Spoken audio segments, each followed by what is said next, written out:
കഴിഞ്ഞ ഒരാഴ്ച മുമ്പ് ഞങ്ങൾ റഷ്യയിൽ മോസ്കോയിൽ വെച്ചുകൊണ്ട് നമ്മുടെ RFCയുടെ പ്രഖ്യാപനം നടത്തി. റിസാല സ്റ്റഡി സർക്കിൾ ഇന്ന് 10-30ഓളം രാഷ്ട്രങ്ങളിൽ ഉണ്ട്. അതിൽ റഷ്യയിലെ റിസാല സ്റ്റഡി സർക്കിളിന്റെ ചാപ്റ്റർ ലോഞ്ച് ചെയ്യുന്നതിന് വേണ്ടി അവിടെ മെഡിസിനും മറ്റു കോഴ്സുകൾക്കും പഠിക്കുന്ന വിദ്യാർത്ഥികൾക്കൊപ്പം മോസ്കോ ടൗണിലെ ഒരു ഹോട്ടലിൽ ഒരുമിച്ച് കൂടിയപ്പോൾ അവരോട് ഞങ്ങൾ ചോദിച്ചു, അല്ല, ഇവിടെ RFC ഉണ്ടാകണം എന്ന് നിങ്ങൾ താല്പര്യപ്പെടുന്നത് എന്തുകൊണ്ടാണ്?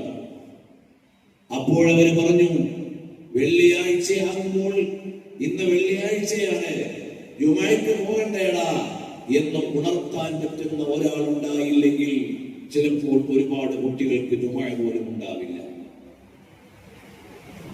അത് കേട്ടപ്പോൾ ഞങ്ങളൊക്കെ വളരെ ആശ്ചര്യപ്പെട്ടു പോയി.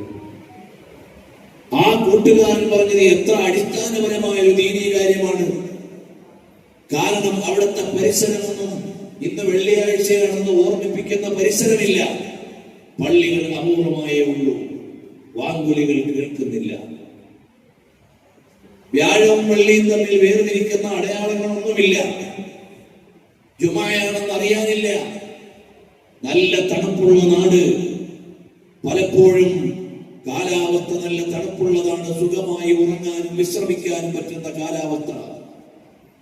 പകല് കുറവാണെങ്കിൽ പറഞ്ഞിട്ട് കാര്യമില്ല, രാത്രി കുറവാണെങ്കിലോ മറ്റൊരു നിലക്ക് പറഞ്ഞിട്ട് കാര്യവുമില്ല.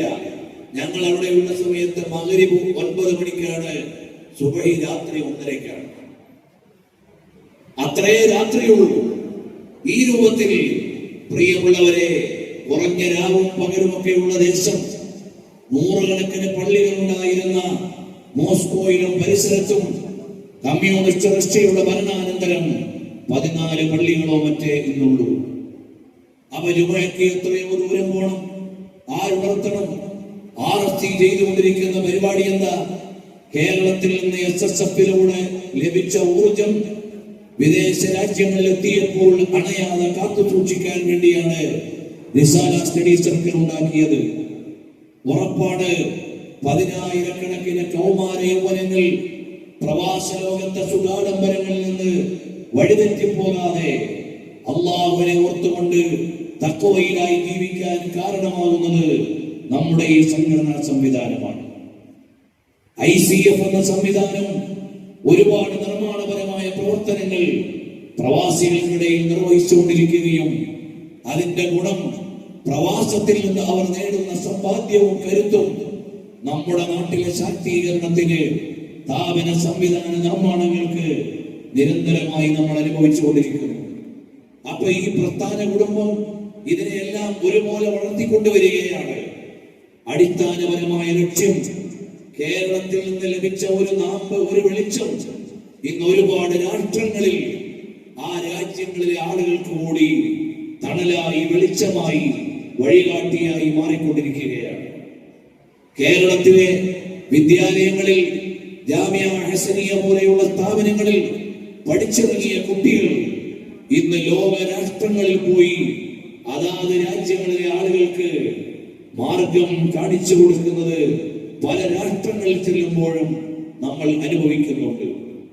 വിശദാംശങ്ങളിലേക്ക് പോകാൻ നേരമില്ല.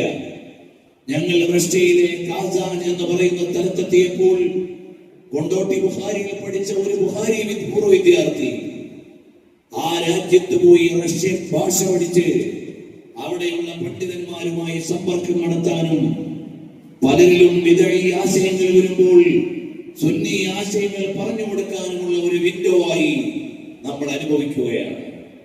ഇതുപോലെ ഹസനികളും സഖാഫികളും എന്ന് വേണ്ട നമ്മുടെ സുന്നത്തുൽ ജമാഅത്തിന്റെ ബിരുദധാരികളായ അല്ലാത്തവരുമായ അതുപോലെ സാധാരണ പ്രവർത്തകർ ഇവിടെ നിന്ന് ലഭിച്ച ജീവിത ചുറ്റുപാടുകൾ കൊണ്ട് ശരിയായ മാർഗത്തിൽ അവിടെ പോയി ജീവിക്കുകയാണ്. ഞാൻ ക്യാമ്പസിൽ SSFകാരനായിരുന്നില്ലെങ്കിൽ ഇവിടെ വന്ന് കിട്ടിയ അനുകൂല സാഹചര്യത്തിൽ ഞാൻ തെറ്റിലേക്ക് പോകുമായിരുന്നു എന്ന് പറഞ്ഞ ഒരുപാട് പ്രവർത്തകരെ നമ്മൾ പല യാത്രകളിലും കണ്ടിട്ടുണ്ട്.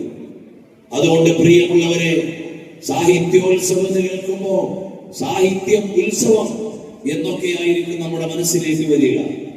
അടിസ്ഥാനപരമായ ഒരു ആത്മീയ പ്രവർത്തനമാണ്, ഒരു രാഷ്ട്ര നിർമ്മാണ പ്രവർത്തനമാണ്, കൗമാര യൗവനങ്ങളെ നേർവഴിക്ക് കൊണ്ടുവരാനുള്ള വലിയ ഒരു മുന്നേറ്റമാണ്.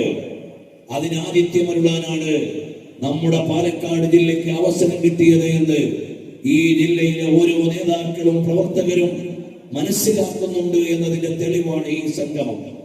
അല്ലാഹു സുബ്ഹാനഹു വ തആല വളരെ ഇസ്സത്തോടുകൂടി ഈ പരിപാടി നടത്താൻ ഇവിടുത്തെ പ്രസ്ഥാന കുടുംബത്തിന് എല്ലാവിധ തൗഫീഖും നൽകുമാറാകട്ടെ.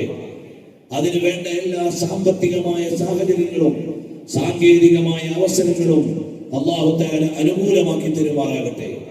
ഇന്നു മുതൽ ഇനി സാഹിത്യോത്സവം നടത്തി സന്തോഷകരമായി എല്ലാ ജില്ലയിലും നിന്ന് വരുന്ന പ്രതിഭാശാലികളായ കുട്ടികളെ സന്തോഷത്തോടെ യാത്രയാക്കുന്നത് വരെ ഈ ജില്ലയിലെ ഓരോ പ്രവർത്തകന്റെയും മനസ്സിൽ മുറിയാതെ നിൽക്കേണ്ട അജണ്ടയാണ് സാഹിത്യോത്സവം എന്ന് അവസരോചിതമായി ഓർമ്മപ്പെടുത്തുകയാണ്.